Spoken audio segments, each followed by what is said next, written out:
Hi, readers. Happy Thursday. So, today in reading, after we read our story, we are going to focus on changing the ending to the story. So, this is my favorite one because you guys get to be your own authors to a story that already exists. So, I know that today is letter G day, but I couldn't find a really good book to change the ending of the story to that started with G. So I found a fairy tale, and I think you're going to enjoy changing the ending to this story. So enjoy.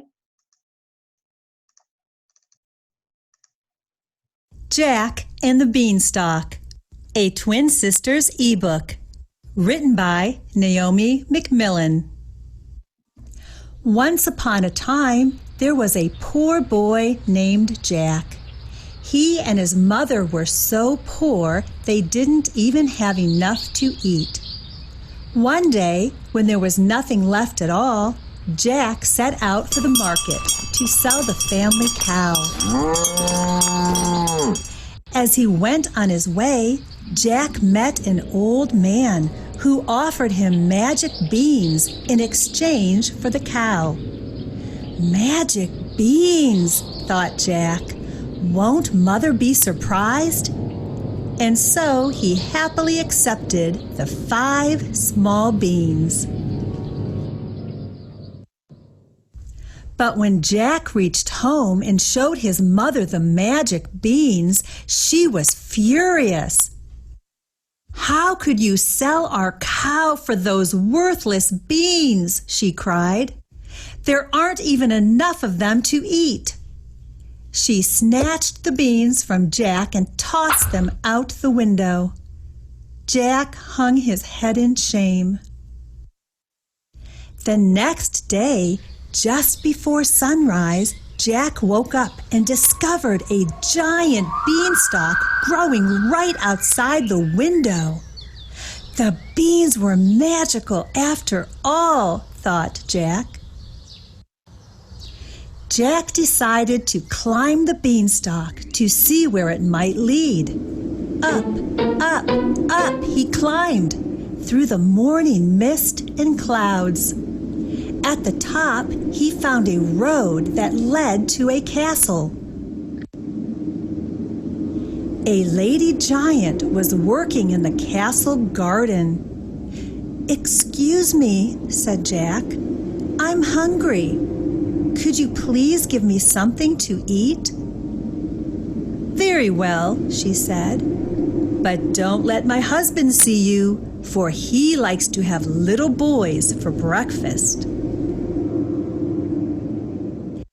Inside, Jack happily munched on a piece of toast until he heard the thunder of giant footsteps. The giant's wife hid Jack inside the oven and busied herself setting the table. "Fee, fi, fo, fum. I smell the blood of a little one," said the giant. "You're mistaken," said his wife. "You're smelling the bones of the boy you had for supper yesterday." Luckily, he believed her. The giant ate a huge meal and fell asleep. From his hiding place, Jack noticed a bag of gold coins lying on the table. Silently, Jack crept over to the table and grabbed the bag of coins. Then he slipped out of the castle door, raced back to the beanstalk, and made his way home. Jack and his mother ate very well for a time. Then one day Jack reached into the bag of coins and discovered that there were none left. Once again, he and his mother were in need. Jack decided to return to the giant's castle. "Perhaps I will find more gold there," he thought. Jack climbed back up the beanstalk and asked the giant's wife for something to eat. "I once fed a boy who stole my husband's bag of gold," she replied. squinting at him. "I've heard of that boy," said Jack, for he realized that she did not recognize him. "I'd remember his name if I weren't so hungry." And so the giant's wife decided that she would feed him. Moments later, Jack heard the thunder of giant footsteps and a booming "Fee, fi, fo, fum." He ran to hide behind the oven door. After the giant had eaten, his wife set before him a goose that laid golden eggs.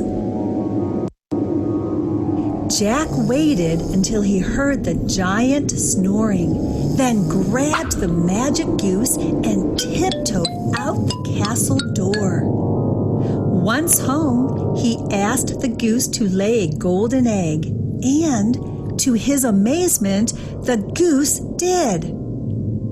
Surely our worries are over, thought Jack. But one morning, the magic goose stopped laying eggs, and Jack couldn't understand why. The answer must be in the castle, thought Jack. So he decided to travel there once more. This time, Jack entered the castle on his own and hid in a copper pot.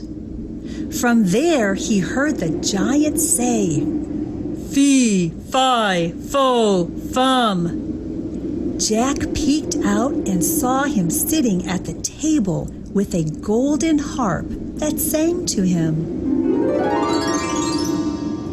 As soon as the giant was asleep, Jack grabbed the golden harp and ran. But the harp called out, "Master, master," and woke the giant before Jack could escape.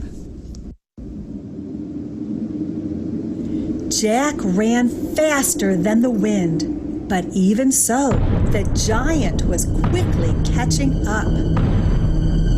Jack made good time down the beanstalk, but so did the giant. The earth was still a few feet away. Jack saw his mother and called out, "Bring me an axe! Hurry!"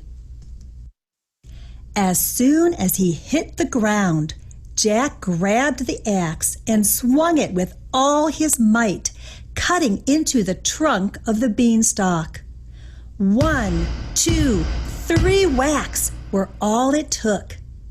Then down came the beanstalk and the giant, both crashing to the earth below. The golden harp enjoyed its new home and sang happily each morning. And once again, the magic goose laid her golden eggs. At last, the days of worry were over for Jack and his mother, and they lived happily ever after. Okay, so now, boys and girls, you get to change the ending to the story. So what if Jack didn't get away? Or what if when he ran down the beanstalk, if he tried to chop it down, but it wouldn't chop down, and the giant was able to get down with him? So think about those things when you go to change the ending to the story, and I'm so excited to see what you choose. This is going to be so much fun. So have fun with this, and have a wonderful long weekend. Bye, readers.